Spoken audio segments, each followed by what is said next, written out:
Hello everyone, ये एडुटेरिया का paper है। बिहार 71 बीपीएससी प्रीलिम्स के लिए ये टेस्ट पेपर नंबर 21 है और फुल लेंथ है टेस्ट पेपर 10। बाइलिंगुअल है, हिंदी और इंग्लिश दोनों में है। इसमें क्वेश्चन नंबर 1 है, निम्नलिखित में से कौन प्राथमिक सेल नहीं है। इसमें वोल्टियर सेल भी नहीं है, डैनियल भी और लेग क्लांसी सेल, इसमें से कोई सी भी सेल नहीं है प्राथमिक सेल। तो इसका डी आंसर करेक्ट होगा। जो विद्युत सेल होती है, इलेक्ट्रिक सेल, ये विद्युत सेल दो प्रकार के होंगे, जिसमें प्राथमिक सेल और द्वितीयक सेल बोला जाता है। प्राथमिक सेलों में रासायनिक ऊर्जा को सीधे विद्युत ऊर्जा में परिवर्तित किया जाएगा, और जो द्वितीयक सेल होती हैं, ये पहले विद्युत ऊर्जा को रासायनिक में परिवर्तित करेंगे, फिर रासायनिक को विद्युत ऊर्जा में परिवर्तित करती हैं। तो इसमें यहाँ पर डी आंसर करेक्ट है। नेक्स्ट है क्वेश्चन नंबर 2, निम्नलिखित में से कौन विद्युत चुंबकीय तरंग का उदाहरण है। इसमें यहाँ पर गामा किरणें, रेडियो तरंग और ध्वनि तरंग। इसमें यहाँ पर डी ऑप्शन इसका करेक्ट होगा, उपरोक्त में से एक से अधिक। अनुदैर्ध्य तरंग की बात करें तो किसी तरंग में माध्यम के जो कण होते हैं वो संचरण की दिशा में कंपन करते हैं, उसे अनुदैर्ध्य तरंग कहा जाता है। जो अनुप्रस्थ तरंगें होंगी उसमें लंबवत करेंगे। तो इसमें डी आंसर इसका सही है।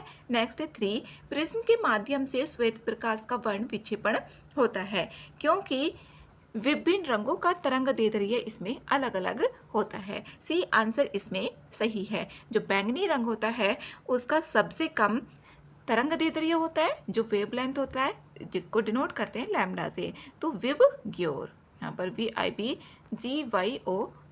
इसमें यहाँ पर जो V होगा, इसमें इस तरीके से जैसे जैसे आगे बढ़ते जाएंगे इसमें लैम्डा की वैल्यू बढ़ दी जाती है। तो सबसे कम होगा यहाँ पर जो बैंगनी रंग होगा इसका।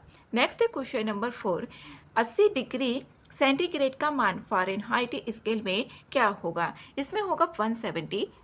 ए आंसर इसका सही है। इसमें यहाँ पर निकाल लेंगे C माइनस के, जितना भी डिग्री सेंटीग्रेड दिया होता है उसको divided by 100 equals to F minus 32 divide में 180।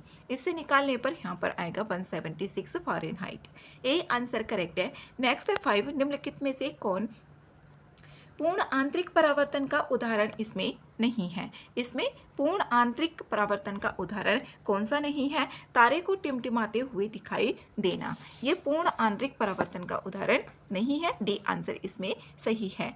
प्रकाश के अपवर्तन के कारण घटने वाली जो घटनाएं होंगी वो तारे टिमटिमाते दिखाई पड़ते हैं। प्रकाश के अपवर्तन के कारण होगा इसमें ये तारे के टिमटिमाते हुए दिखाई देना। डी आंसर इसमें सही है। नेक्स्ट है क्वेश्चन नंबर 6, निम्नलिखित में से कौन सा कण धनात्मक और ऋणात्मक दोनों प्रवृत्ति का होता है। इसमें होता है पाई मैसॉन। बी आंसर इसका करेक्ट है। नेक्स्ट है क्वेश्चन नंबर 7 है, निम्नलिखित में से यहाँ पर विचार करना है और इसमें सही कथन यहाँ पर देखने हैं। सही ऑप्शन बताने, दो उपग्रह एक ही वृत्ताकार कक्षा में चक्कर लगा रहे हों तो दोनों का वेग असमान होता है।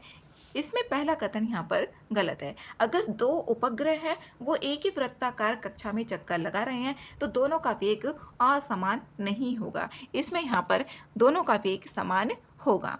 तो पहला ऑप्शन गलत है। एक ही कक्षा स्थापित भिन्न भिन्न द्रव्यमान वाले उपग्रहों का कक्षीय वेग एक समान होता है। दूसरा ऑप्शन इसमें करेक्ट है, तो बी आंसर सही है। सही ऑप्शन इसमें बताना है। नेक्स्ट है 8, क्रिकेट की गेंद का स्विंग होना कौन सा प्रमेय पर निर्भर करता है। ये करता है बर्नौली। बी ए आंसर इसका सही है। अब जो क्रिकेट की गेंद का स्विंग होना बर्नौली प्रमेय पर निर्भर करता है। जब एक क्रिकेट गेंद हवा में घूमती है तो गेंद के एक तरफ की हवा की गति दूसरी तरफ की तुलना में अधिक होती है। तो इसमें ए आंसर करेक्ट है, बर्नौली प्रमेय। नेक्स्ट है 9 में है, नाभिकीय रिएक्टर में नियंत्रण छड़ जो कंट्रोलर रोड है उसके रूप में उपयोग में किया जाता है। ये किया जाता है कैडमियम। तो सी आंसर इसका सही है। नेक्स्ट है क्वेश्चन नंबर 10, निम्नलिखित में से कौन निलंबन का उदाहरण है। निलंबन का उदाहरण इसमें बताना है। नदी का गंदा पानी, ये निलंबन का उदाहरण है। ए आंसर इसमें सही है। जो निलंबन होता है इसमें कणों का आकार 10⁻³ से 10⁻⁴ सेंटीमीटर या इससे अधिक हो सकता है। इन्हें आंखों से देखा जा सकता है। इनके जो कण होते हैं वो छन्न पत्र के आर पार नहीं आ जा सकते हैं। ये अस्थायी होते हैं और इनके कणों में परिक्षेपण माध्यम से अलग हो जाने की प्रवृत्ति पाई जाती है। अब यहाँ पर उदाहरण इसका यही है, वायु में धुआं और नदी का गंदा पानी। ए आंसर इसमें सही है। नेक्स्ट है 11, निम्नलिखित में से वह पदार्थ कौन सा है जिसका प्रयोग कपड़े से स्याही और जंग के धब्बों को मिटाने के लिए किया जाता है? इसमें ऑक्जेलिक अम्ल है। ए आंसर इसमें करेक्ट है। यहाँ पर जो वो पदार्थ है ये ऑक्जेलिक अम्ल जिसे कपड़ों से स्याही और जो जंग के धब्बे होते हैं उनको मिटाया जा सकता है। किससे? ऑक्जेलिक अम्ल से। नेक्स्ट है क्वेश्चन नंबर 12, पानी में पाए जाने वाले शैवाल जो एल्गी है की अधिकता को नियंत्रित करने के लिए प्रयुक्त रसायन कौन सा है जो जल को नीला बना देता है और इसमें जीवाणुरोधी गुण होते हैं? इसमें यहाँ पर कॉपर सल्फेट है। बी आंसर इसका सही है। नेक्स्ट 13, हीरे का उच्च गलनांक मुख्यतः किस कारण होता है? जो हीरा है, हीरे का उच्च गलनांक बताना यहाँ पर वो किस कारण होता है? ये होता है सहसंयोजक नेटवर्क संरचना के कारण। सी आंसर इसमें करेक्ट है। जो हीरे का उच्च गलनांक कोवेलेंट नेटवर्क संरचना के कारण होता है। सहसंयोजक कोवेलेंट बंध बोला जाता है इसको। हीरे में प्रत्येक कार्बन परमाणु 4 अन्य कार्बन परमाणुओं के साथ मजबूत सहसंयोजक बंध बनाता है और जो यह संरचना होगी वो त्रिआयामी नेटवर्क बनाती है जिसमें सभी कार्बन परमाणु एक दूसरे से बंधे होते हैं। नेक्स्ट क्वेश्चन नंबर 14, यदि किसी न्यूक्लाइड की द्रव्यमान संख्या 235 और परमाणु संख्या 92 है। परमाणु संख्या इसमें यहाँ पर 92 है और यहाँ पर बताना क्या आएगा और ऊपर 235 है। उस न्यूक्लाइड में न्यूट्रॉनों की संख्या क्या होगी? तो इसमें जो न्यूट्रॉनों की संख्या निकालते हैं उसका फॉर्मूला होता है द्रव्यमान संख्या बराबर प्रोटॉन की संख्या प्लस के न्यूट्रॉन संख्या। अब जो प्रोटॉन की संख्या बोला जाता है ये परमाणु क्रमांक को भी बोला जाता है। तो इसमें हम यहाँ पर इसमें से इसको माइनस कर देंगे तो आ जाएगा निकल के। इसमें से 235 में से माइनस करेंगे 92 को तो न्यूट्रॉन की संख्या आएगी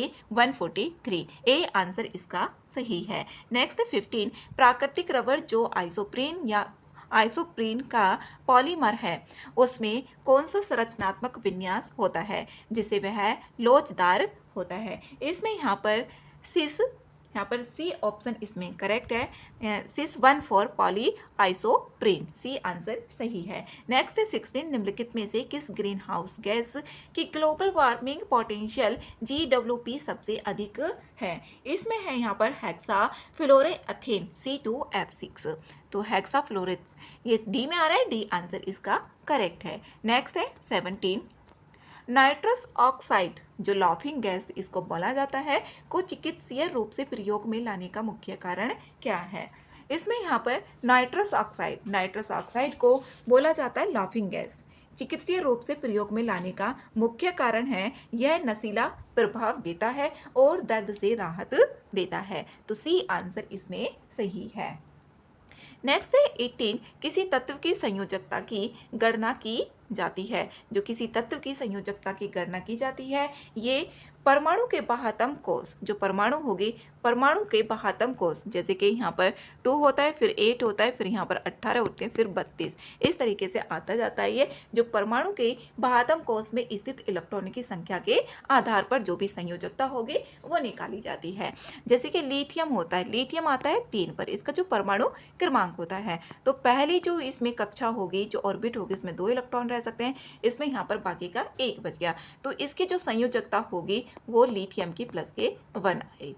इस तरीके से निकाली जाती है। ए आंसर इसका सही है। नेक्स्ट है 19, मनुष्य की रोग प्रतिरोध प्रणाली में शामिल बी लिम्फोसाइट्स किस अंग में उत्पन्न और परिपक्व होते हैं जबकि टी लिम्फोसाइट्स किस अंग में परिपक्व होते हैं ये बताना है। तो इसमें बी ऑप्शन करेक्ट है, अस्थि मज्जा व थाइमस ग्रंथि में। तो बी आंसर सही है। नेक्स्ट है क्वेश्चन नंबर 20, सूची 1 और सूची 2 इसमें यहाँ पर मिलान करने हैं। फेफड़े की इसमें बात करें तो टीबी, प्लेग और निमोनिया यहाँ पर पहला ही इसमें करेक्ट है। दूसरा है आंत, जो आंत है इसमें टाइफाइड और हैजा यहाँ पर इससे है श्वास नली डिप्थीरिया, काली खांसी, तंत्रिका टिटेनस और कोड जो कुष्ठ रोग होता है उसको बोला जाता है। तो 1 2 3 4 इसमें मिलान हो रहा है, ए आंसर इसका करेक्ट है। टाइफाइड जिसे आंत ज्वर भी कहा जाता है साल्मोनेला टाइफी बैक्टीरिया से होता है। यह बैक्टीरिया खाने और जल द्वारा लोगों तक पहुंचता है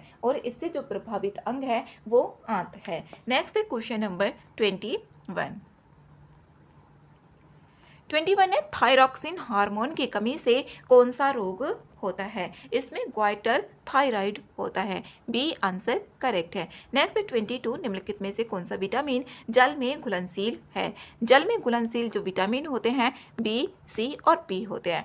ए, डी, ई के ये वसा में घुलनशील होते हैं। तो इसमें यहाँ पर जल में घुलनशील बताना है तो बी और सी, बी आंसर इसका करेक्ट होगा, बी आंसर है। और विटामिन का जो आविष्कार किया था 1911 में फंक के द्वारा किया गया था। यह एक प्रकार का कार्बनिक यौगिक होता है और कोई कैलोरी इसमें नहीं पाई जाती है। नेक्स्ट 23 निम्नलिखित में से कौन सही नहीं है? गलत ऑप्शन इसमें देखना है।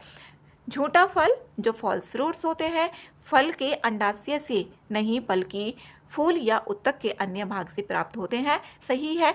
स्ट्रॉबेरी, अनानास, अंजीर, सेब, नाशपाती झूठा फल का उदाहरण है, ठीक है। आम, अंगूर सच्चा फल है, ठीक है। इसमें से कोई सा भी गलत नहीं है तो डी आंसर इसका करेक्ट होगा। नेक्स्ट 24 निम्नलिखित में से कौन सा रक्त समूह है जिसमें एंटीजन अनुपस्थित होता है? ये होता है ओ, जो ओ होता है ये इसमें एंटीजन अनुपस्थित होता है। जो एंटीजन ए तथा बी की उपस्थिति या अनुपस्थिति के आधार पर रक्त को 4 भागों में विभाजित किया गया है। कौन कौन से? एक तो ए होगा, एक बी होगा, ए बी होगा और यहाँ पर ओ होगा, जो यहाँ पर चारों दिए हुए भी हैं। तो एंटीजन की बात करें तो ए रक्त समूह में होता है बी और एंटीबॉडी होती है स्मॉल बी। बी में देखें तो बी होगा, एंटीबॉडी स्मॉल ए होगी। ए बी में ए और बी एंटीजन होते हैं जबकि एंटीबॉडी कोई नहीं होता है।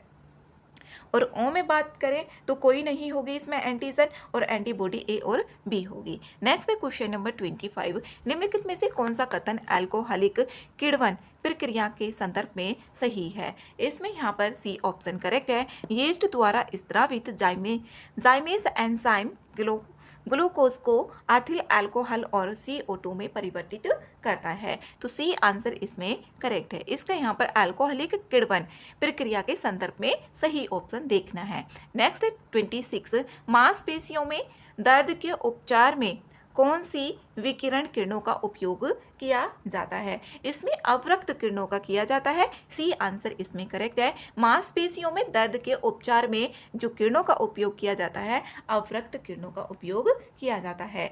ये लंबी तरंगदैर्ध्य वाली विद्युत चुम्बकीय तरंगें होती हैं। नेक्स्ट 27 प्रज्ञान और विक्रम से क्या तात्पर्य है? ये चंद्रयान 3 के रोवर और लैंडर है। चंद्रयान 3 के रोवर क्या है? इसमें प्रज्ञान है जबकि विक्रम लैंडर है। नेक्स्ट 28 भारत का पहला निजी रॉकेट विक्रम एस किस कंपनी द्वारा लॉन्च किया गया? ये किया गया स्काई रूट एरो स्पेस के द्वारा, तो ए आंसर इसमें सही है। नेक्स्ट है question number 29 one health approach किससे संबंधित है?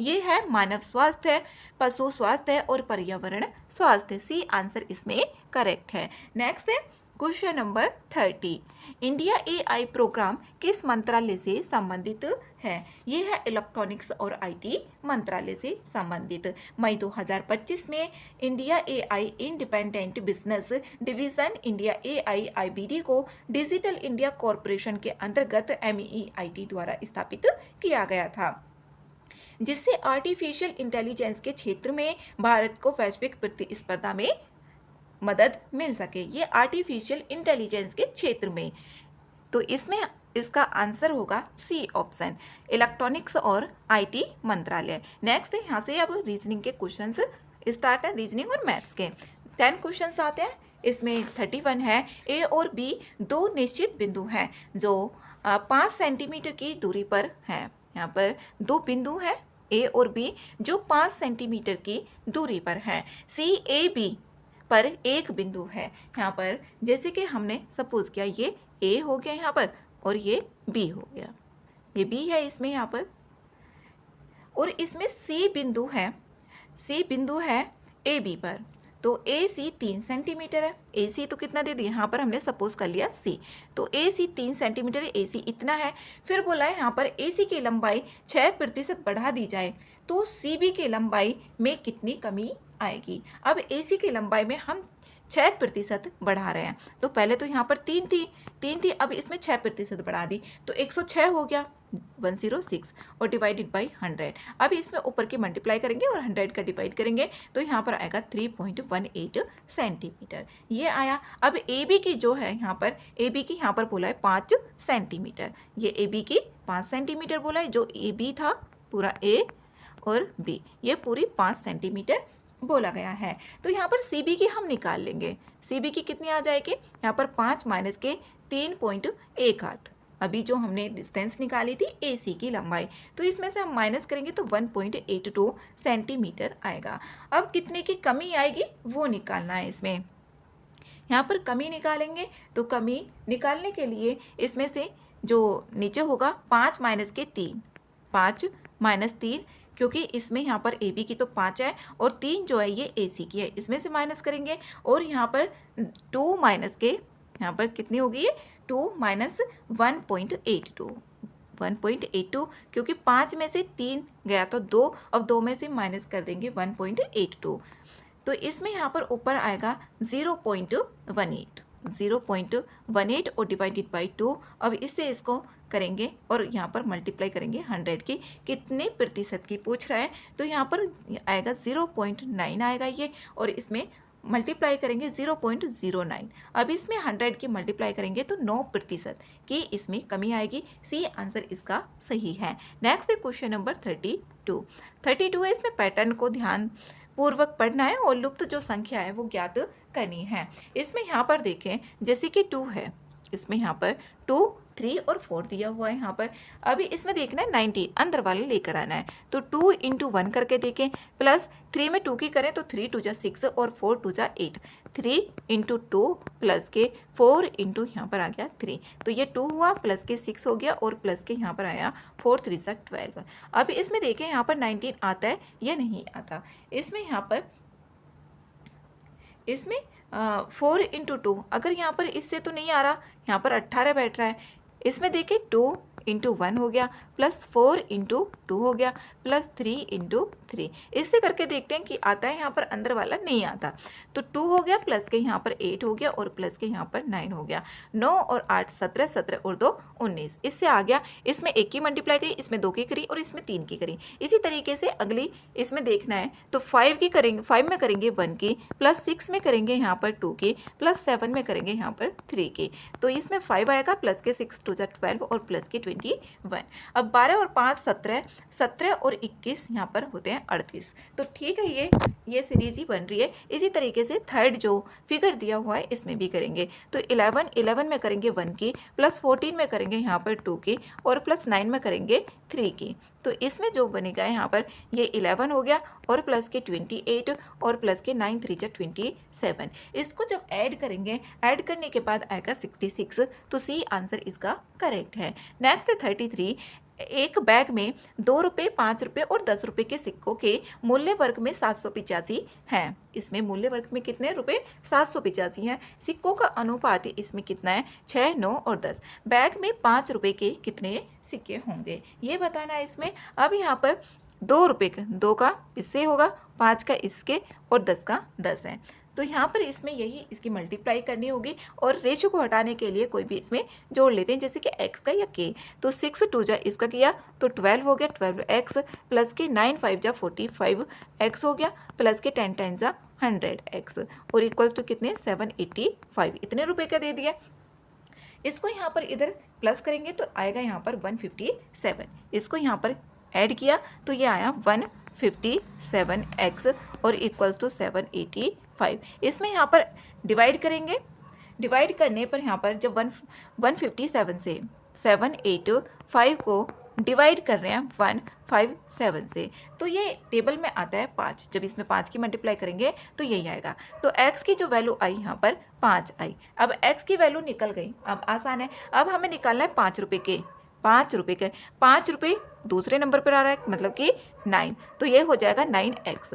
तो 9 इंटू यहाँ पर आया 5, तो इसमें आएंगे 45। डी आंसर इसका करेक्ट होगा। इसमें ₹5 के कितने सिक्के होंगे? 45 होंगे, तो डी आंसर सही है। नेक्स्ट 34, 12 घंटे वाली घड़ी में मिनट की सुई और घंटे की सुई के बीच की जो नज़दीकी अनुमानित कोण ज्ञात करना है जब समय 9:25 है, 9:25 है। इसमें यहाँ पर टाइम निकालना है। इसका एक फॉर्मूला होता है 60h-11m। 60h-11m होगा और डिवाइडेड बाई 2 हो जाएगा। इसमें यहाँ पर हम h के प्लेस पर रख देंगे 9 और मिनट का कितना दे दिया ये 9:25। तो इसमें यहाँ पर इसको सॉल्व करना है, तो 60 इंटू यहाँ पर 9 और माइनस का होगा इसमें 11 इंटू m मिनट कितनी दी है 25 और डिवाइडेड बाई यहाँ पर होगा 2। इसको सॉल्व करने के बाद यहाँ पर इसमें मल्टीप्लाई करेंगे तो ये आएगा 6 9 54, 540 माइनस के यहाँ पर इसमें इसकी मल्टीप्लाई करके इसको जब घटाएंगे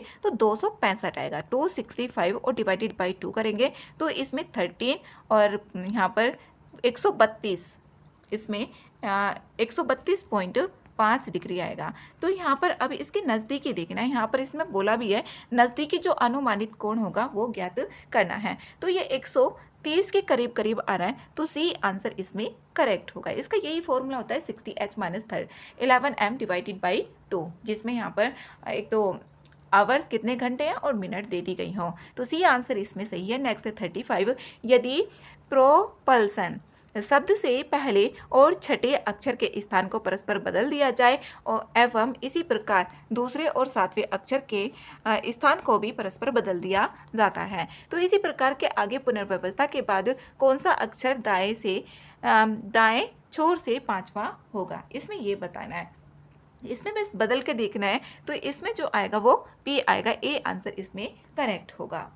नेक्स्ट है क्वेश्चन नंबर 36 है। पैटर्न को ध्यानपूर्वक इसमें पढ़ना है और यहाँ पर देखना है अंदर वाला किस तरीके से आ रहा है, क्या इसमें सीरीज बन रही है। तो इसमें यहाँ पर देखें जैसे कि 2 है, 4 है और इसमें बड़ी संख्या आ रही है, तो ऐसा तो नहीं है कि हाँ इसमें मल्टीप्लाई कर देंगे इन सब की तो आ जाएगा। तो इसमें स्क्वायर से या क्यूब करने से आता है वहाँ पर, तो 2 का स्क्वायर किया प्लस के 8 का स्क्वायर किया प्लस के 4 का स्क्वायर और प्लस के यहाँ पर 5 का स्क्वायर किया, तो यहाँ पर 2 2 से यहाँ पर 4 होगा, यहाँ पर 64 प्लस के 16 और प्लस के 25 ये आया। अब इसको ऐड करेंगे तो यहाँ पर ये अंदर वाली संख्या आ जाएगी 109। इसी तरीके से इसका करेंगे तो 1 आ जाएगा, प्लस के 6 6 36 प्लस के 49 और प्लस आएगा 11 में करते हैं तो 121। इसको जब ऐड करेंगे तो अंदर वाली संख्या आएगी 207। इसी तरीके से यहाँ पर नेक्स्ट करेंगे तो ये आएगा, पहले 49 हो गया प्लस इसमें 36 होगा, ये 36 प्लस की 25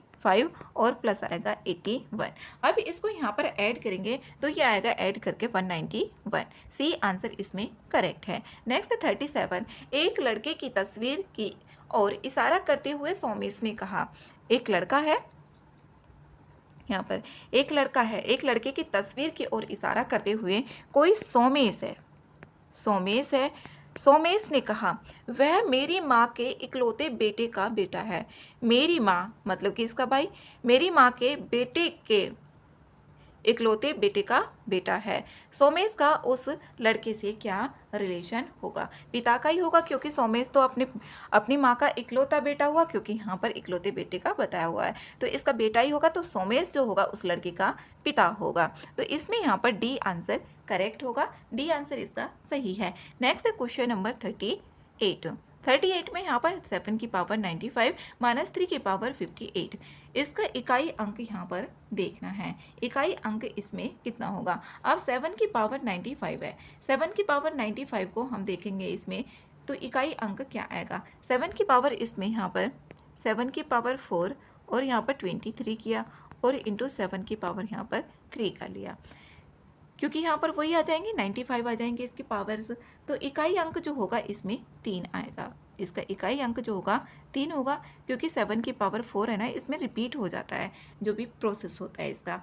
इसी तरीके से हम 3 की पावर का निकालेंगे, तो 3 की पावर इसमें आएगा 7 में 3 आएगा, और यहाँ पर 4 में इसमें 3 में देखें तो 3 की पावर 4 ऊपर यहाँ पर आएगी 4 और इंटू 3 की पावर आएगी 2, क्योंकि यहाँ पर 14 4 जा 56 और 2 58 हो गए, तो इसमें यहाँ पर ये वही प्रोसेस बन जाता है 1।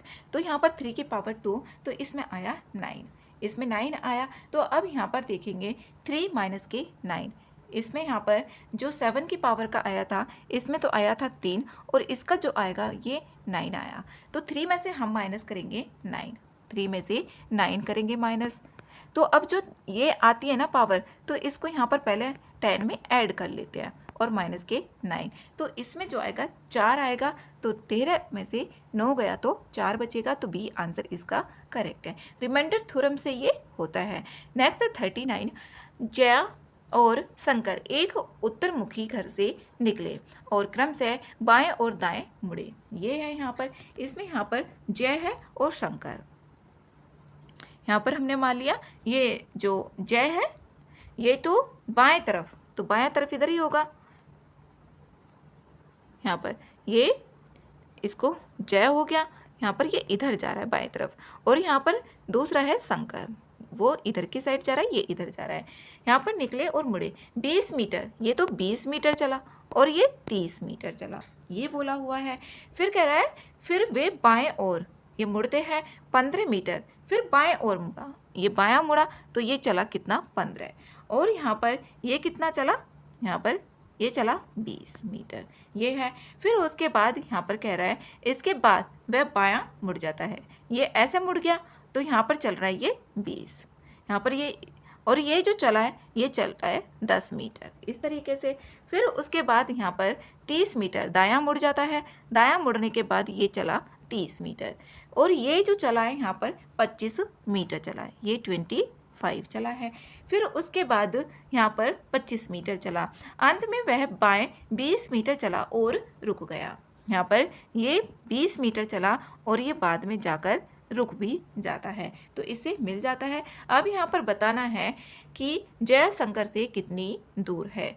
इसमें से 5 मीटर गलत है, 5 मीटर नहीं होगा, जय और शंकर एक ही जगह पर आ जाते हैं, तो इसमें डी ऑप्शन करेक्ट होगा। नेक्स्ट है 40। यदि निम्नलिखित अक्षरों को अंग्रेजी वर्णमाला क्रम में व्यवस्थित किया जाए तो कौन सा अक्षर क्रम के मध्य में आएगा। इसमें यहाँ पर देखते हैं अंग्रेजी वर्णमाला क्रम में व्यवस्थित करना है, मतलब A B C D E F G H, तो मध्य में कौन सा आएगा, इसको बेस जो अल्फ़ाबेट होते हैं उस सीक्वेंस में लिखना है, तो इसमें मध्य में जो आएगा वो F आएगा, A आंसर इसका सही है। नेक्स्ट है 41। 33वीं ग्रीष्मकालीन ओलंपिक खेलों के संबंध में निम्नलिखित कथनों पर विचार करना है। इसमें यहाँ पर सत्य कथन बताने हैं, कितने इसमें कथन सही है। पहला है अभिनव बिंद्रा को भारत का सैफ डी मिशन नियुक्त किया गया था। इसमें गलत है, जो गगन नारंग है उनको भारत का सैफ डी मिशन नियुक्त किया गया था।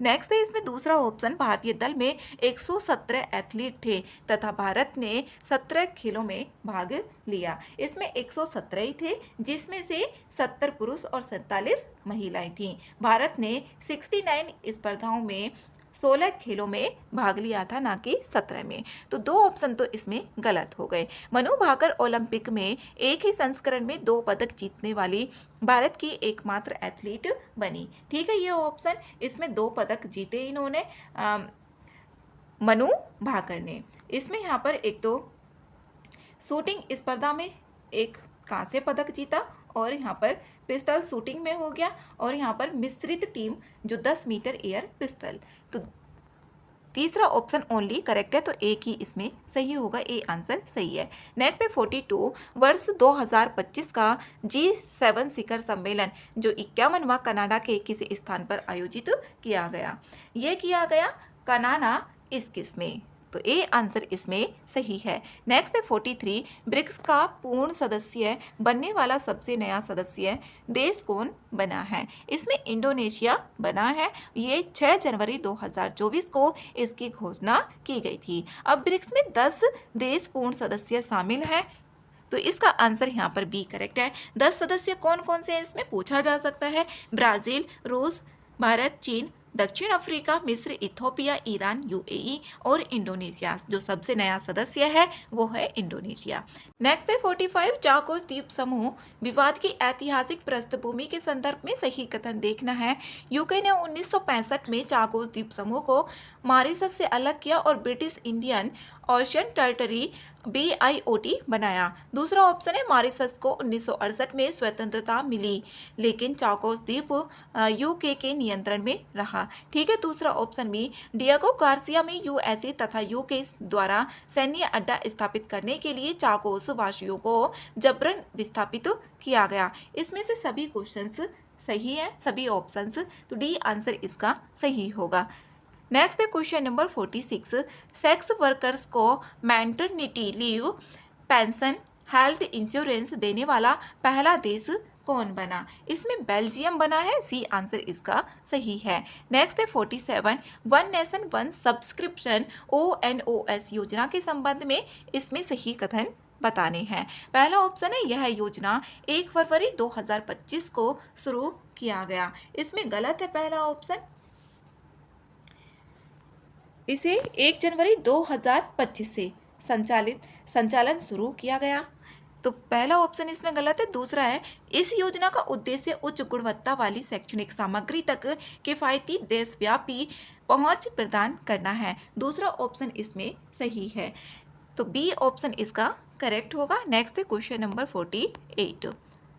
48 है भारत में जनरेशन बीटा के पहले बच्चे, इसमें फ्रैंकी, पहले पे आएगा इसमें फ्रैंकी और फिर दूसरे पे आएगा मिजोरम राज्य केंद्र शासित प्रदेश बना है। ए आंसर इसमें सही है। नेक्स्ट है 49, पटना मेट्रो रेल परियोजना के संबंध में सही कथन बताने हैं। इसका उद्घाटन 15 अगस्त 2025 को निर्धारित की गई थी। ठीक है, पहला ऑप्शन।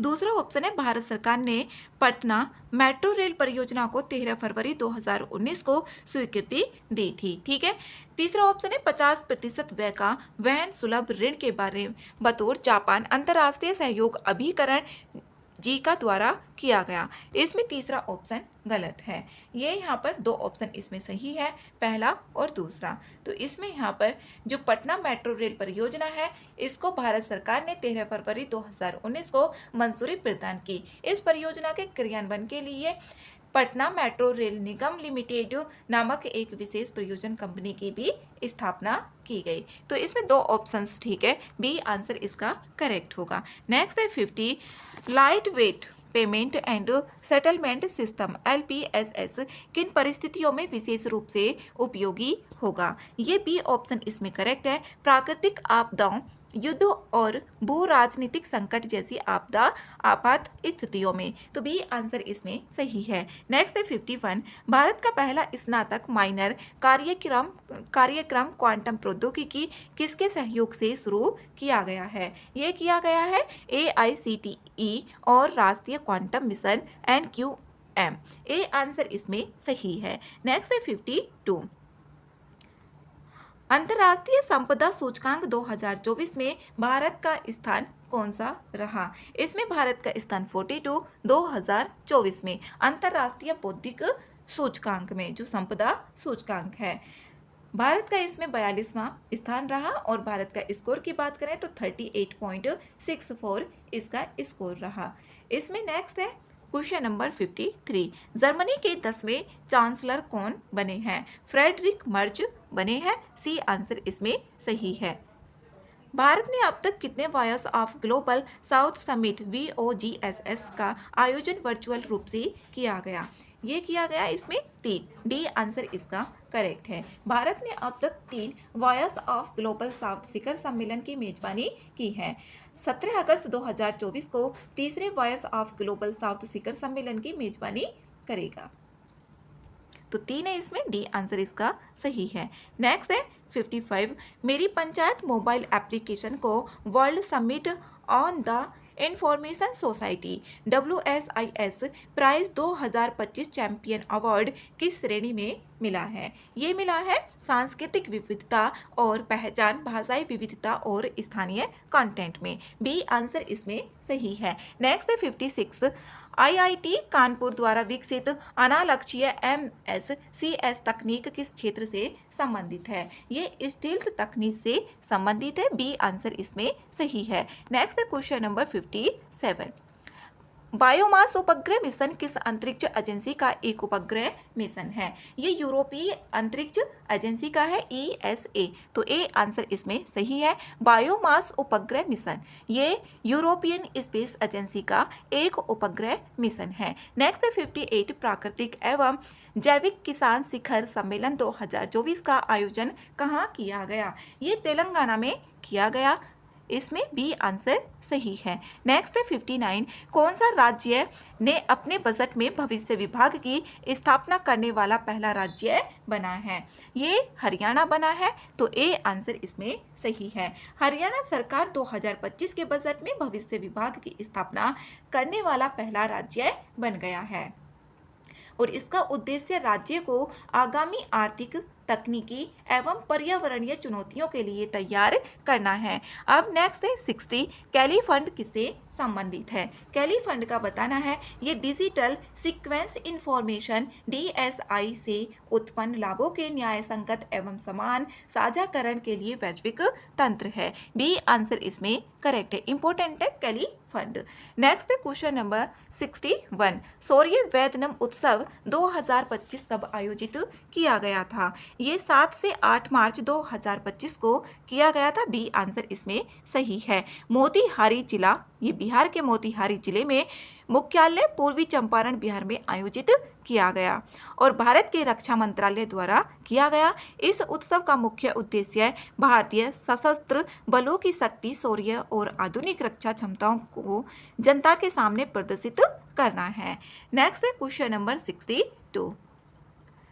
62 है किस मंत्रालय ने वर्ष 2025 को ईयर ऑफ रिफॉर्म्स घोषित किया है? ये रक्षा मंत्रालय को किया है। ए आंसर इसमें सही है। नेक्स्ट है 63। Global space exploration conference GLEX 2025 का आयोजन किन संस्थाओं द्वारा किया जा रहा है? ये किया जा रहा है अंतर्राष्ट्रीय एस्ट्रोनॉटिकल फेडरेशन IAF, इसरो और एस्ट्रोनॉटिकल सोसाइटी ऑफ इंडिया के द्वारा। सी आंसर इसमें सही है। नेक्स्ट है 64। निम्नलिखित पर विचार करना है और इसमें सही ऑप्शंस बताने हैं। बिहार सरकार ने हाल ही में प्रवासी श्रमिकों के लिए प्रवासी कामगार ऐप लॉन्च किया है। इसमें पहला ऑप्शन करेक्ट है। बिहार सरकार ने हाल ही में प्रवासी श्रमिकों के लिए प्रवासी कामगार ऐप लॉन्च किया है। यह अलग से भी क्वेश्चन बन के पूछा जा सकता है। इस ऐप के माध्यम से लगभग 10 लाख श्रमिकों को पंजीकृत करने का लक्ष्य रखा गया है। इसमें ये गलत है दूसरा ऑप्शन। हर महीने 500 प्रवासी श्रमिकों को पंजीकृत करने की जिम्मेदारी दी गई है। इसमें 10 लाख श्रमिकों को नहीं है। तीसरा ऑप्शन है, दूसरा ऑप्शन एलिमिनेट करें तो 2 ऑप्शन इसमें कट हो जाते हैं। श्रम प्रवर्तन अधिकारी को बिहार की प्रत्येक पंचायत में हर महीने 500 प्रवासी श्रमिकों को पंजीकृत करने की जिम्मेदारी दी जाएगी। 2 ऑप्शन इसमें करेक्ट है, 1 और 3। डी आंसर इसका सही है। 65 है हाल ही में बिहार के नगर विकास एवं आवास विकास मंत्री के रूप में किसे नियुक्त किया गया है? यह किया गया है जीवेश कुमार को। तो इसमें सी आंसर करेक्ट है। ये बिहार के नगर विकास एवं आवास विकास मंत्री के रूप में। सी आंसर करेक्ट है, जीवेश कुमार। नेक्स्ट है 67। 66 है हाल ही में बिहार क्रिकेट एसोसिएशन BSA द्वारा क्रिकेट विकास और संचालन के निदेशक के रूप में किसे नियुक्त किया गया है? ये आनंद यालविगी को किया गया है। डी आंसर इसमें करेक्ट है। क्रिकेट एसोसिएशन BSA द्वारा क्रिकेट विकास और संचालन के निदेशक के रूप में। नेक्स्ट है 67। पटना मेट्रो का पहला चरण कब शुरू होगा? 23 अगस्त 2025 को होगा। सी आंसर इसमें करेक्ट है। सी आंसर है इसका 23 अगस्त 2025। नेक्स्ट है 68। 68 है बिहार में निम्नलिखित में से किस स्थान पर विशेष आर्थिक क्षेत्र SEZ बनाया जाएगा? ये बनाया जाएगा एक तो नवानगर बक्सर में और यहाँ पर कुमार बाग पश्चिमी चंपारण में, नवानगर बक्सर में और कुमारबाग पश्चिमी चंपारण में। बी और सी आंसर है इसका, बी आंसर इसका करेक्ट है। नेक्स्ट है 69। 69 है doctor APJ Abdul Kalam science city का विकास कहाँ पर किया जा रहा है? ये पटना में किया जा रहा है, तो बी आंसर इसका सही है। नेक्स्ट है 70। 12वां पुरुष एशिया कप हॉकी टूर्नामेंट 29 अगस्त से 7 सितंबर 2025 तक ये आयोजित किया जाएगा राजगीर में। डी आंसर इसमें सही है। नेक्स्ट 71।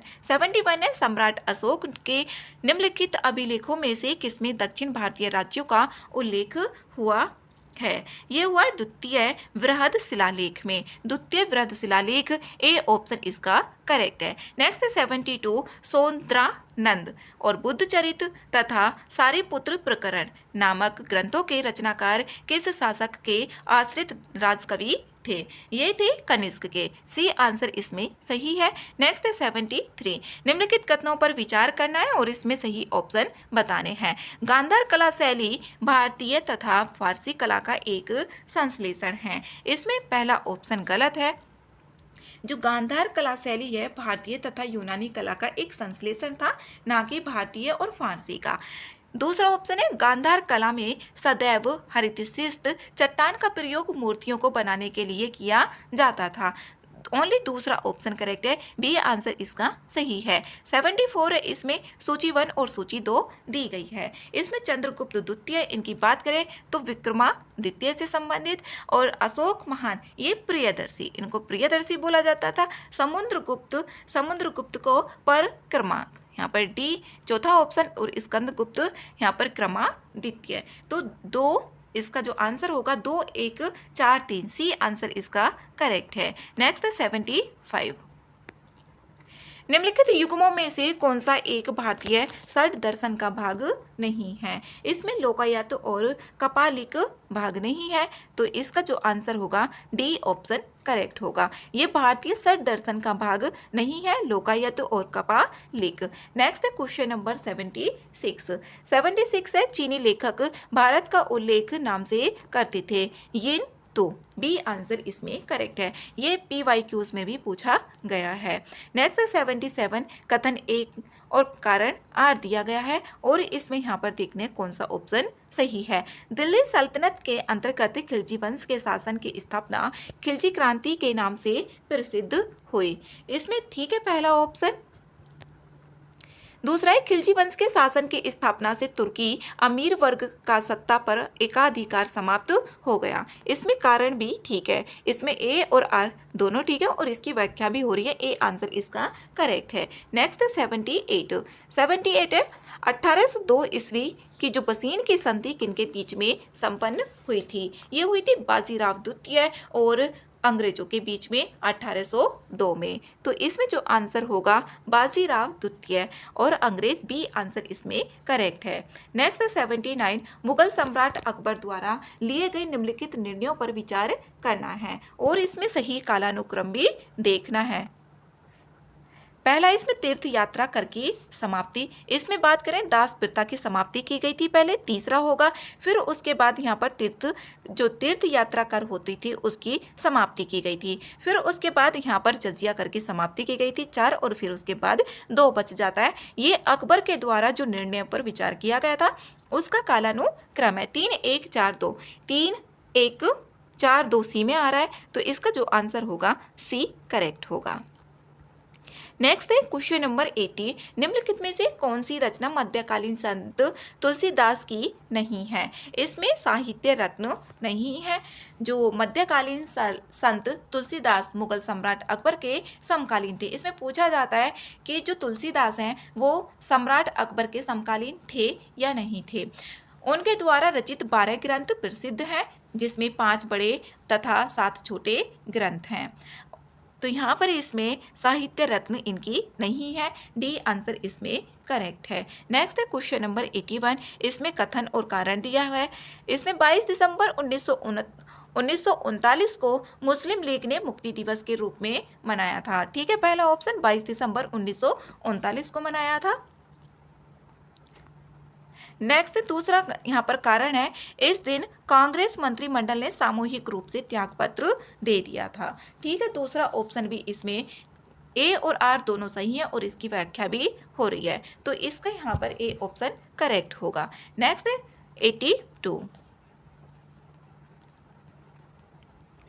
भारत की आज़ादी के समय इंग्लैंड का राष्ट्रीय अध्यक्ष कौन था? इसमें जॉर्ज षष्ठ था, तो यहाँ पर डी आंसर इसमें करेक्ट होगा। नेक्स्ट है 83। मैं देश के बालू से ही कांग्रेस से भी बड़ा आंदोलन खड़ा कर दूंगा, यह कथन किसका है? ये कथन महात्मा गांधी जी का है, सी आंसर इसमें करेक्ट है। नेक्स्ट है क्वेश्चन नंबर 84। इसमें संस्था और स्थापना वर्ष दिए गए हैं। इसमें यहाँ पर पहला है Aligarh Mohammedan Anglo oriental college, ये 1875 में, आर्य समाज भी 1875 में, जिसमें यहाँ पर ए का भी एक और बी का भी एक होगा, तो वही ऑप्शन करेक्ट होगा, सी आंसर इसमें सही है। नेक्स्ट है 85। भारत छोड़ो आंदोलन के दौरान जातीय सरकार की स्थापना कहाँ की गई थी? ये तामलुक में की गई थी। 1942 ईस्वी में भारत छोड़ो आंदोलन के दौरान भारत के कुछ क्षेत्रों से ब्रिटिश शासन प्रणाली को पूरी तरह से उखाड़ फेंका गया था। वहां पर स्थानीय लोगों ने सत्ता पर कब्जा कर लिया था और ये आधुनिक पश्चिम बंगाल के मिदनापुर जिले में तामलुक क्षेत्र है, तामलुक क्षेत्र में लोगों द्वारा जातीय सरकार की स्थापना की गई थी। नेक्स्ट है क्वेश्चन नंबर 86। इसमें यहाँ पर देखना है सही, जो भी घटना घटित हुई थी उनका सही क्रम देखना है। इसमें प्रत्यक्ष कार्यवाही दिवस जो मुस्लिम लीग के द्वारा किया गया था, ये 16 अगस्त 1946 का था, 16 अगस्त 1946 का। अब इसमें क्लीमेंट एटली की भारत को स्वतंत्र करने की जो घोषणा थी, ये थी यहाँ पर क्लीमेंट द्वारा 15 मार्च 1946 की, ये 15 मार्च 1946 की थी। फिर माउंट बेटन यहाँ पर योजना है, ये 3 जून 1947 की है। फिर यहाँ पर अंतरिम सरकार की स्थापना, जो अंतरिम सरकार की स्थापना ये 2 दिसंबर 1946 की, तो इसमें जो होगा बी ऑप्शन पहले होगा, क्योंकि क्लीमेंट एटली की जो भारत को स्वतंत्र करने की घोषणा थी 15 मार्च 1946, बी से इसमें 3 ऑप्शन करेक्ट हो रहे हैं, तो इसमें जो होगा आंसर बी ऑप्शन सही है। नेक्स्ट है 87। वायसराय लॉर्ड विपिल द्वारा जून 1945 में शिमला में बुलाए गए सर्वदलीय बैठक में कांग्रेस का प्रतिनिधित्व किसने किया था? ये मौलाना अबुल कलाम आजाद के द्वारा किया गया था, सी आंसर इसमें सही है। नेक्स्ट है 88। निम्नलिखित कथनों पर विचार करना है और इसमें सही कथन देखने हैं। पहला है कन्नेगंती हनुमंथु के नेतृत्व में किया गया पलनाडु वन सत्याग्रह सविनय अवज्ञा आंदोलन का एक भाग था। इसमें गलत है पहला ऑप्शन, इसमें हमें सही ऑप्शन देखना है। रोलेट एक्ट 1919 का विरोध करने के लिए अमृतसर के जलियांवाला बाग में एक शांतिपूर्ण भीड़ इकट्ठा हुई थी। इस भीड़ पर ब्रिटिश अधिकारियों के आदेश पर बिना किसी पूर्व चेतावनी के गोली चलाई गई, जिसमें सैकड़ों लोग मारे गए थे और ये घटना 13 अप्रैल 1919 को घटित हुई थी। आंध्र प्रदेश के गुंटूर जिले के पलनाडु नामक स्थान पर कन्नेगंती हनुमंथु के नेतृत्व में पलनाडु वन सत्याग्रह का आयोजन वर्ष 1921 से 1922 में किया गया था, ना कि ये यहाँ पर इसमें सविनय अवज्ञा आंदोलन के दौरान किया गया था। 13 अप्रैल 1919 को जलियांवाला बाग हत्याकांड की घटना घटित हुई थी। केवल दूसरा ऑप्शन ठीक है, बी आंसर इसका सही होगा। नेक्स्ट है 89। इसमें यहाँ पर रिक्त स्थान फिल करना है। सन 1776 ईस्वी में मनु स्मृति का अंग्रेजी अनुवाद के नाम से इसमें हुआ था। क्या था इसमें? A code of Gentoo laws, a code of Gentoo laws, A answer इसका सही है। नेक्स्ट है 90। महालवाड़ी भू राजस्व व्यवस्था का जनक किसे माना जाता है? इसमें माना जाता है हॉल्ट मैकेंजी को। ये 1822 ईस्वी में आधुनिक पश्चिमी उत्तर प्रदेश, मध्य भारत के कुछ भाग तथा संपूर्ण पंजाब क्षेत्र में लागू की गई थी। हॉल्ट यहाँ पर हॉल्ट मैकेंजी है, तो सी आंसर इसका सही होगा। नेक्स्ट है 91। इसमें जनरल और वायसराय दिए गए और इनमें इसका कार्यकाल भी दिया गया है। लॉर्ड एल्गिन की बात करें तो 1862 से 1863 था, ये लॉर्ड एल्गिन की। डी का इसमें पहला ऑप्शन होगा, तो इसमें सी या डी ऑप्शन करेक्ट होगा। लॉर्ड लॉरेंस की बात करें 1864 से 1869 था। लॉर्ड लॉरेंस, ये इसमें दूसरा, बी का इसमें दूसरा, तो डी आंसर इसका करेक्ट है, डी ऑप्शन इसका सही है। नेक्स्ट है 92, निम्नलिखित कथनों पर विचार करने और इसमें से देखना है कितने कथन सही हैं। पहला ऑप्शन है इसमें, वॉरेन हेस्टिंग्स ने अपने कार्यकाल के दौरान राजकीय कोषागार को कलकत्ता से हटाकर मुर्शिदाबाद कर दिया गया था। इसमें पहला ऑप्शन गलत है। ये वॉरेन हेस्टिंग्स ने 1772 से 85 ने अपने कार्यकाल के दौरान ये 1772 से 1785 कोषागार मुर्शिदाबाद से हटाकर कोलकाता कर दिया गया था, ना कि कलकत्ता से मुर्शिदाबाद। उल्टा होता तो इसमें करेक्ट होता। दूसरा ऑप्शन है, भू राजस्व की इजारेदारी जो प्रथा है इसका जनक लॉर्ड कॉर्नवालिस था। दूसरा ऑप्शन इसमें गलत है। जो इजारेदारी प्रथा है इसका जनक यहाँ पर वॉरेन हेस्टिंग्स था, ना कि लॉर्ड कॉर्नवालिस था। गलत है दूसरा ऑप्शन भी। तीसरा ऑप्शन है, लॉर्ड वेलेस्ली के द्वारा प्रतिपादित सहायक संधि स्वीकार करने वाला प्रथम भारतीय जो रियासत हैदराबाद था। तीसरा ऑप्शन इसमें सही है। नेक्स्ट है इसमें चौथा ऑप्शन है, पंजाब के शासक रणजीत सिंह और अंग्रेजों के बीच 1809 की अमृतसर की संधि वायसराय सर जॉर्ज बार्लो के कार्यकाल के दौरान हुआ था। इसमें चौथा ऑप्शन भी गलत है। पंजाब के शासक जो रणजीत सिंह और अंग्रेजों के बीच 1809 की जो अमृतसर की संधि वायसराय लॉर्ड मिंटो, ये लॉर्ड मिंटो ना कि जॉर्ज बार्लो के काल में, तो चौथा ऑप्शन भी इसमें गलत है। सही कथन बताने कितने, केवल एक होगा, ए आंसर इसका सही है। नेक्स्ट है क्वेश्चन नंबर 93, फराइजी आंदोलन के नेता कौन थे? फराइजी आंदोलन के नेता हाजी शरीयतुल्लाह थे, तो बी आंसर इसमें करेक्ट होगा। और ये 19वीं शताब्दी में उत्पन्न एक इस्लामी पुनरुत्थानवादी आंदोलन था और इस आंदोलन की शुरुआत 1838 ईस्वी में हाजी शरीयतुल्लाह के द्वारा की गई थी। नेक्स्ट है क्वेश्चन नंबर 94, 1857 ईस्वी में क्रांति में अजीमुल्लाह का संबंध विद्रोह के किस क्षेत्र से था? यह था फतेहपुर से, सी आंसर इसका सही है। नेक्स्ट है 95, इसमें यहाँ पर सही क्रम देखना है। इसमें मुर्शीद कुली खां को देखें तो 1713 से 1727, इनका 1713 से 27 तक था। फिर उसके बाद यहाँ पर सुजाउद्दीन, जो सुजाउद्दीन है, इनका 1727 से 1739, मतलब कि इसमें सी होगा, सी के बाद इसमें बी आएगा। उसके बाद सरफराज खां 1739 से 1740, सरफराज खान डी, और फिर उसके बाद यहाँ पर ए होगा, C B D A, C B D A B option में है, बी आंसर इसमें सही है। नेक्स्ट है 96, किसी यूरोपीय व्यापारिक कंपनी द्वारा भारत में अपना पहला व्यापारिक दुर्ग किस स्थान पर निर्मित किया गया था? ये कोचीन में किया गया था, तो बी आंसर इसका सही है।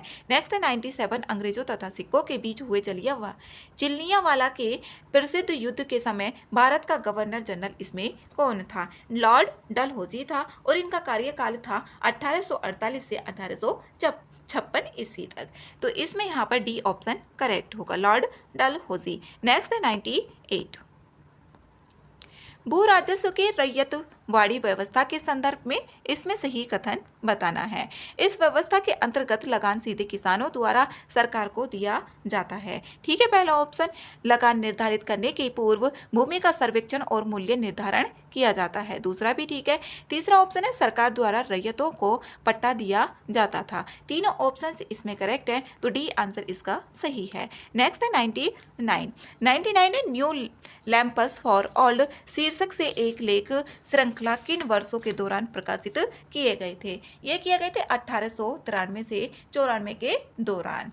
इसमें यहाँ पर 1893 से 94, तो बी आंसर इसका करेक्ट होगा और ये अरविंद घोष के द्वारा किया गया था। नेक्स्ट है 100, भारतीय राष्ट्रीय कांग्रेस की प्रथम भारतीय महिला अध्यक्ष कौन थी? सरोजनी नायडू थी, तो सी आंसर इसमें करेक्ट है। इसमें 1925 में इनके द्वारा किया गया था, कानपुर अधिवेशन की अध्यक्ष था और ये महात्मा गांधी की विश्वास पात्र और निष्ठावान सहयोगी थी। नेक्स्ट है 101 है, इसमें सही कथन बताने हैं। नीली क्रांति का मुख्य उद्देश्य मछुआरों की आर्थिक समृद्धि को सुनिश्चित करना है। ठीक है, पहला ऑप्शन।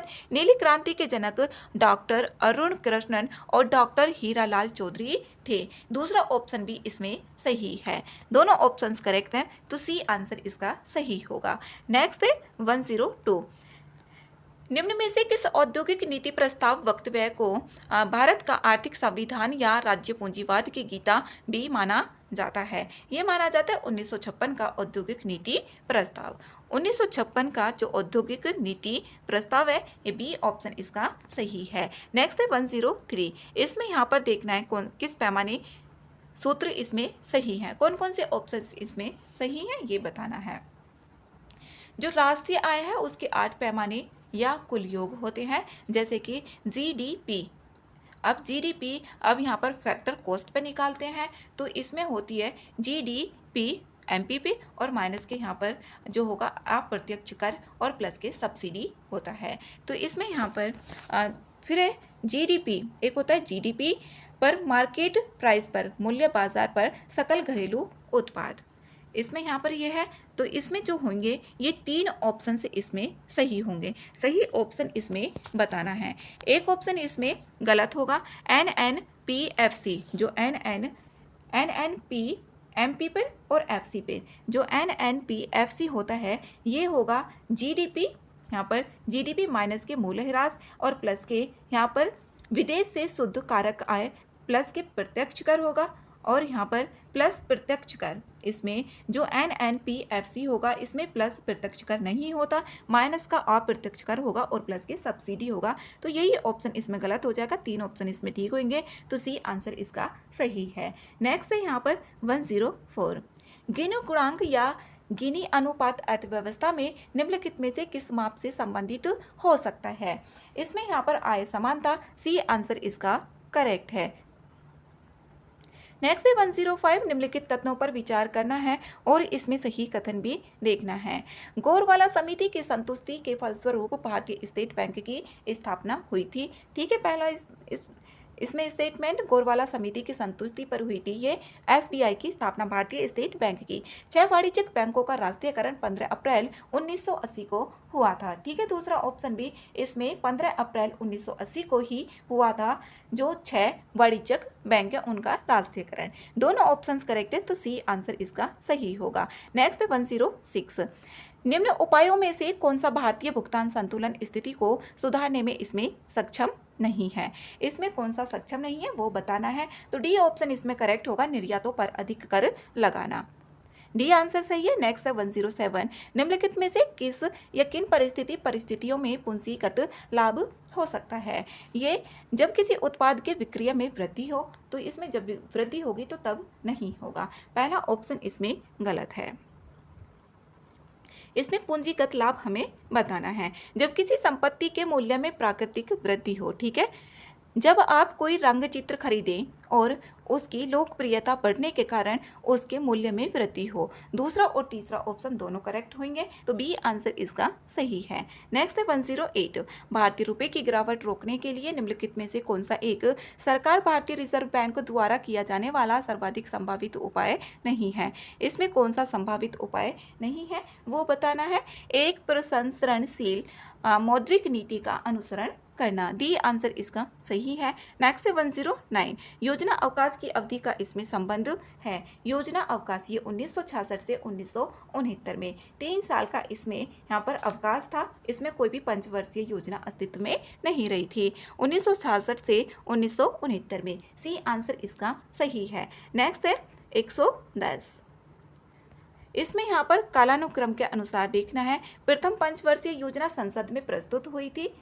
इसमें यहाँ पर जो प्रथम पंचवर्षीय योजना ये जवाहरलाल नेहरू द्वारा 8 दिसंबर 1951 में संसद में प्रस्तुत हुई थी। ये 1951 की है, यहाँ पर 1951 की। राष्ट्रीय विकास परिषद का इसमें 6 अगस्त 1952 में, ये 1952 में। इसमें तीसरा है भारतीय स्वतंत्र भारत में पहली बार भारतीय मुद्रा का अवमूल्यन जो किया गया था, ये पहली बार 1949 में किया गया था, 1949 में। और IMF भारत का IMF का सदस्य बनना, ये 1945 से सदस्य बन गया था। ये यहाँ पर संस्थापक सदस्य था 1945 में ही। तो इसमें सबसे पहले जो स्टार्ट होगा 3 से स्टार्ट होगा, तो इसमें यहाँ पर कालानुक्रम के संदर्भ में देखना है 1949, हाँ 1945 4 से स्टार्ट होगा, तो बी आंसर इसका सही है। बी आंसर इसमें करेक्ट होगा। नेक्स्ट है 111, नालंदा विश्वविद्यालय की स्थापना ये हुई थी कुमारगुप्त प्रथम के शासनकाल में। कुमारगुप्त प्रथम, ये बी आंसर इसमें सही है। नेक्स्ट है 112, किस प्राक हड़प्पा स्थल से जुते हुए खेत के साक्ष्य मिले हैं? ये मिले हैं यहाँ पर कालीबंगा से। ए आंसर इसमें सही होगा। कालीबंगा ये राजस्थान के हनुमानगढ़ जिले में स्थित है। घग्गर नदी के तट पर स्थित एक महत्वपूर्ण प्राक हड़प्पा और हड़प्पा पुरातात्विक स्थल है। नेक्स्ट है 113, चचनामा का अरबी से फारसी में अनुवाद ये किया गया था मोहम्मद अली बिन अबू बकर कुफी के द्वारा, तो सी आंसर इसका सही है। नेक्स्ट है 114, रोमन साम्राज्य के साथ व्यापारिक संबंध किसने स्थापित किए थे? ये कुषाण, डी आंसर इसमें सही है। नेक्स्ट है 115, चंपारण आंदोलन के जवाब में ब्रिटिश सरकार ने इस मुद्दे को हल करने के लिए कौन सा कदम उठाया था?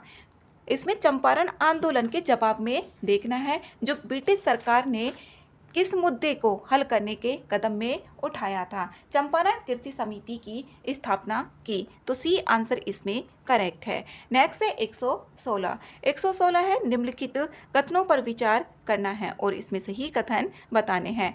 बिहार का पहला हिंदी साप्ताहिक समाचार पत्र बिहार बंधु था जो 1874 में पटना से प्रकाशित हुआ था। इसमें पहला ऑप्शन करेक्ट है, ये 1874 में पटना से प्रकाशित हुआ था बिहार का पहला साप्ताहिक समाचार पत्र बिहार बंधु। दूसरा ऑप्शन है बिहार का पहला अंग्रेजी साप्ताहिक समाचार पत्र सर्वहितैषी था जिसका प्रकाशन गुरु प्रसाद सेन ने 1875 में किया था। दूसरा ऑप्शन इसमें गलत है, ये यहाँ पर 1876 में हुआ था, तो इसमें यहाँ पर दूसरा भी ऑप्शन गलत है और ये ऑप्शन भी इसमें गलत है, तो ऑप्शन इसमें ए ऑप्शन ही करेक्ट होगा। सही ऑप्शन इसमें पूछा गया है। नेक्स्ट है 117, गोरक्षा के मुद्दे पर बिहार के शाहाबाद, गया और पटना जिलों में किस वर्ष भयानक हिंदू मुस्लिम दंगे हुए थे? ये हुए थे 1917 में। हिंदू मुस्लिम दंगे भड़क उठे थे 1917 में। ए आंसर इसका सही है। नेक्स्ट है 118, बिहार प्रांतीय कांग्रेस समिति के प्रथम अध्यक्ष कौन थे? हसन इमाम थे। ए आंसर इसमें करेक्ट है। बिहार प्रांतीय कांग्रेस कमेटी के जो प्रथम अध्यक्ष थे हसन इमाम। नेक्स्ट है 119, बिहार के किस क्षेत्र में फतेहशाही विद्रोह हुआ था? ये हुआ था सारण में, तो सी आंसर इसमें करेक्ट है और ये 19वीं शताब्दी के प्रारंभ 1810 से 1820 के दशक के आसपास में हुआ था। नेक्स्ट है 120 से 2011 की जनगणना के अनुसार बिहार के सबसे कम लिंगानुपात वाले जिलों के क्रम की पहचान इसमें करनी है, तो मुंगेर, फिर उसके बाद भागलपुर और फिर उसके बाद खगड़िया। सी आंसर इसमें सही होगा, मुंगेर, भागलपुर और फिर खगड़िया। 2011 की जनगणना के अनुसार बिहार के सबसे कम लिंगानुपात वाले जिलों के क्रम की पहचान है इसमें। नेक्स्ट है 121, बिहार में एशिया की सबसे मीठे पानी की जो ऑक्सबो झील है वो कौन सी है? ये है कांवर झील। ए आंसर इसमें करेक्ट है। नेक्स्ट है 122, झारखंड के साथ सीमा बनाने वाले जिलों के वर्तमान समूह की पहचान इसमें करनी है। ये रोहतास, गया और कटिहार, तो इसमें यहाँ पर रोहतास, गया और कटिहार, सी आंसर इसका करेक्ट है। नेक्स्ट है 123, बिहार के पहले गैर कांग्रेसी मुख्यमंत्री कौन थे? गैर कांग्रेसी मुख्यमंत्री बताने हैं महामाया प्रसाद सिन्हा। बी आंसर इसमें करेक्ट है और ये यहाँ पर 5 मार्च 1967 को इन्होंने पदभार ग्रहण किया था। ये जन क्रांति दल के नेता थे।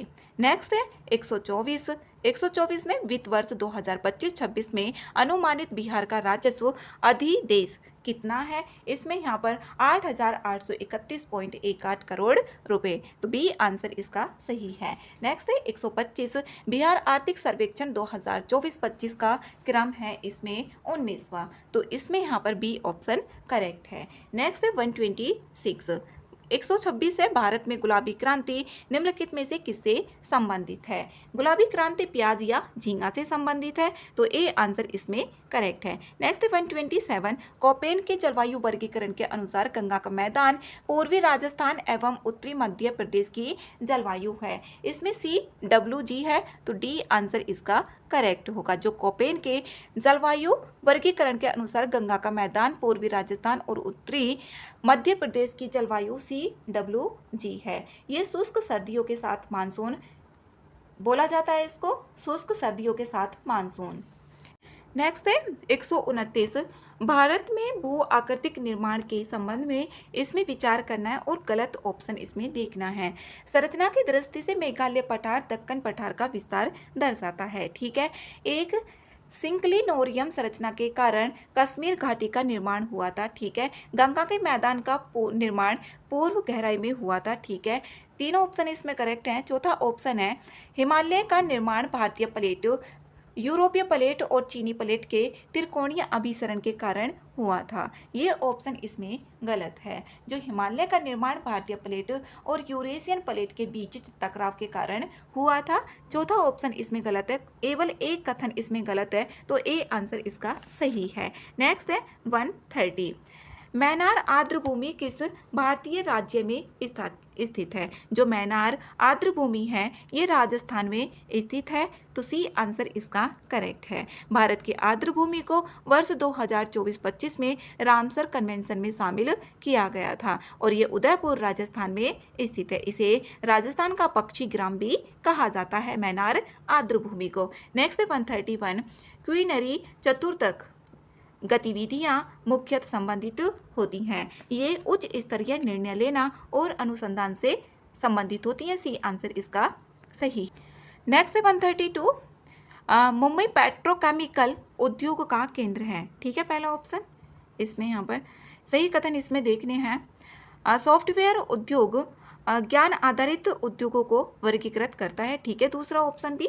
तीसरा ऑप्शन है भारत में 8 प्रमुख औद्योगिक क्षेत्र हैं। तीनों ऑप्शन से इसमें करेक्ट है। डी आंसर इसका सही है। नेक्स्ट है 133, शीशम, शाल, सागौन, महुआ किस प्रकार के वनों की प्रजातियां हैं? ये आर्द्र पर्णपाती वनों की प्रजातियां हैं। आर्द्र पर्णपाती वन ए में आ रहा है। ए आंसर इसका सही है। इसमें ए ऑप्शन है। नेक्स्ट है 134, निम्नलिखित में से कौन से उच्च ऊंचाई वाले बादल होते हैं? उच्च ऊंचाई वाले बादल सिरस होते हैं। इसमें डी आंसर इसका करेक्ट है और ये 8,000 से 12,000 मीटर पर बनते हैं। नेक्स्ट है 135, इसमें कथन और कारण दिए हुए हैं। महाद्वीपीय विस्थापन ने पृथक भूभागों का निर्माण करके जीवों के विकास में योगदान दिया। ठीक है, पहला ऑप्शन। इसमें यहाँ पर कथन ठीक है। कारण है पृथक जनसंख्या स्वतंत्र रूप से विकसित हुई जिससे प्रजातियों में विविधता पाई। आई भी इसमें, तो दोनों ठीक है और इसकी व्याख्या भी हो रही है। ए आंसर इसका सही है। नेक्स्ट है 136, बैरिंग जलडमरू मध्य किन दो देशों को अलग करता है? ये करता है अमेरिका और रूस को। तो इसमें बी आंसर इसका सही होगा। नेक्स्ट है 137, इसमें अल नीनो और ला लीना के बीच अंतर को सबसे अच्छे ढंग से वर्णित करता है। कौन सा ऑप्शन है? इसमें बी ऑप्शन करेक्ट है। अल नीनो प्रशांत महासागर के पानी के गर्म होने को संदर्भित करता है जबकि ला नीना ठंडा होने को संदर्भित करता है। बी आंसर इसका सही है। 138 है, निम्नलिखित में से किस ग्रह का कोई प्राकृतिक उपग्रह नहीं है? ये यहाँ पर बुध और शुक्र का नहीं है। तो डी आंसर इसमें करेक्ट होगा। ये और ये, ए और बी दोनों करेक्ट है। नेक्स्ट है 139, इसमें यहाँ पर कौन सा सही सुमेलित है ये बताना है। नदी और ये कहाँ पर मिलती है, किस मुहाने पर जाकर? इसमें टेम्स नदी की बात करें तो यहाँ पर टेम्स नदी ये आयरिश सागर में नहीं मिलती है, ये यहाँ पर उत्तरी सागर में गिरती है, ना कि आयरिश सागर में। तो पहला इसमें गलत हो जाता है। दूसरा ऑप्शन इसमें देखें, वोल्गा नदी ये कैस्पियन सागर में ही मिलती है और ये यूरोप की सबसे लंबी नदी है और कैस्पियन सागर में गिरती है। दूसरा ऑप्शन तो ठीक है। मैकोंग की बात करें तो ये अंडमान सागर में नहीं, जबकि दक्षिण चीन सागर में गिरती है। तीसरा ऑप्शन भी इसमें गलत है, तो सी आंसर इसका सही होगा। नेक्स्ट है 140। भारत के निम्नलिखित में से कौन से क्षेत्र भूकंप जोन 5 में आते हैं? भूकंप जोन 5 में कश्मीर, अंडमान और निकोबार, बिहार के जो उत्तरी भाग हैं इसमें ये आते हैं। तो बी आंसर इसका सही होगा। नेक्स्ट है 141। भारतीय संवैधानिक कृषि की दृष्टि से इसमें विचार करना है और सही कालानुक्रम भी इसमें देखना है। अब इसमें यहाँ पर देखें तो भारत में ईसाई धर्म प्रचार की अनुमति प्रदान करना ये 1813 में की गई थी, यहाँ पर 1813 में। फिर उसके बाद यहाँ पर भारत में विभागीय प्रणाली का प्रारंभ, जो भारत में विभागीय प्रणाली का जो प्रारंभ की गई थी ये 1861 में की गई थी, 1861 में। गवर्नर जनरल की परिषद में विधि स्थायी के रूप में चौथे सदस्य को शामिल करना, इसमें यहाँ पर 1833 के चार्टर अधिनियम में किया गया था, 1833 में। और भारत परिषद का जो सृजन किया गया था, भारत परिषद का सृजन ये 15 सदस्य किया गया था 1858 में, ये 1858 में किया गया था। तो सबसे पहले इसमें 4 से स्टार्ट होगा, 4 से 2 ऑप्शन है इसमें, तो 4 होगा। उसके बाद यहाँ पर होगा दूसरा ऑप्शन 4 2, तो इसमें जो ऑप्शन करेक्ट है ये बी ऑप्शन सही है। 142 है राजभाषा, इसमें यहाँ पर देखना है, इसमें राजभाषा की बात करें तो ये 17 में आता है, भाग 17 में, ये 17 में। संघ और राज्यों के बीच संबंध, संघ और राज्यों के बीच संबंध भाग 11 में आता है। भारत के राज्य क्षेत्र के भीतर व्यापार, वाणिज्य एवं समागम, ये भाग 13 में आता है। तो ये है संघ एवं राज्यों के अधीन सेवाएं, भाग 14 में आता है। तो 4 1 2 3, 4 1 2 3 ए में आ रहा है, ए आंसर इसका सही है। नेक्स्ट है 143। भारतीय संविधान की समवर्ती सूची के अंतर्गत वर्तमान में विषयों की कुल संख्या कितनी है? समवर्ती सूची के बारे में देखना है, इसमें 52 है, तो सी आंसर इसका करेक्ट है। और इसमें संघ सूची की बात करें, वर्तमान में देखना है तो 100 है और राज्य सूची में 61 है। और मूल संविधान में कितनी थी ऐसे भी पूछ लिया जाता है। मूल संविधान में समवर्ती सूची में 47 थी और संघ सूची में 97 और राज्य सूची में 66 थी। नेक्स्ट है 144। भारत के निम्नलिखित प्रधानमंत्रियों पर विचार करना है और इनके कालानुक्रम में भी बताना है। इसमें यहाँ पर देखें तो सबसे पहले इसमें पहले ही विश्वनाथ प्रताप सिंह, इनका कार्यकाल था 1989 से 1990। उसके बाद यहाँ पर सबसे पहले जो आएगा, यहाँ पर पहले नंबर पर आएंगे विश्वनाथ प्रताप सिंह। उसके बाद चंद्रशेखर, इनका 1990 से 1991 था। तो 1 और 3, 1 3 से एक ही ऑप्शन स्टार्ट हो रहा है, बी ऑप्शन सही है। नेक्स्ट 145, इसमें कथन और कारण दिया हुआ है। 15 अगस्त 1995 से भारत में राष्ट्रीय सामाजिक कार्यक्रम की शुरुआत की गई थी। ठीक है, इसकी 15 अगस्त 1995 से की गई थी। राष्ट्रीय सामाजिक कार्यक्रम भारतीय संविधान के अनुच्छेद 41 के प्रावधानों की पूर्ति करता है। ये ऑप्शन भी इसमें सही है, दोनों सही है और इसकी व्याख्या भी हो रही है, ए आंसर इसका करेक्ट है। नेक्स्ट 146। संविधान के भाग 4 में उपबंधित नीति निदेशक तत्व न्यायालय द्वारा प्रवर्तन नहीं होंगे, ऐसा किस आर्टिकल में प्रावधानित किया गया है? ये आर्टिकल 37 में बोला गया है कि जो नीति निदेशक तत्व हैं वो न्यायालय द्वारा प्रवर्तनीय नहीं होंगे। नेक्स्ट 147। इसमें यहाँ पर रिक्त स्थान देखना है। सन राष्ट्रपति उत्तराधिकार अधिनियम पारित किया गया था, ये 1969 में किया गया था, सी आंसर इसमें सही है, आर्टिकल 70 के अंतर्गत। नेक्स्ट है यहाँ पर 148। संघ शासित क्षेत्र अंडमान एवं निकोबार द्वीप किस उच्च न्यायालय के क्षेत्र के अधीन है? ये है कलकत्ता, तो इसमें बी ऑप्शन करेक्ट है। 149 है निम्नलिखित कथनों पर विचार करना है और इसमें सही कथन बताने हैं। 73वें संविधान संशोधन के लागू होने के बाद पंचायती राज अधिनियम का निर्माण करने वाला पहला राज्य राजस्थान था, इसमें गलत है पहला ऑप्शन, यहाँ पर पहला इसमें तो जो 73वां संविधान संशोधन लागू होने के बाद पंचायत राज अधिनियम का यहाँ पर राजस्थान नहीं था, ये मध्य प्रदेश था, ना कि राजस्थान। दूसरा ऑप्शन है के संतानम समिति की सिफारिशों के आधार पर पंचायत राज संस्थाओं को संवैधानिक दर्जा प्रदान किया गया था।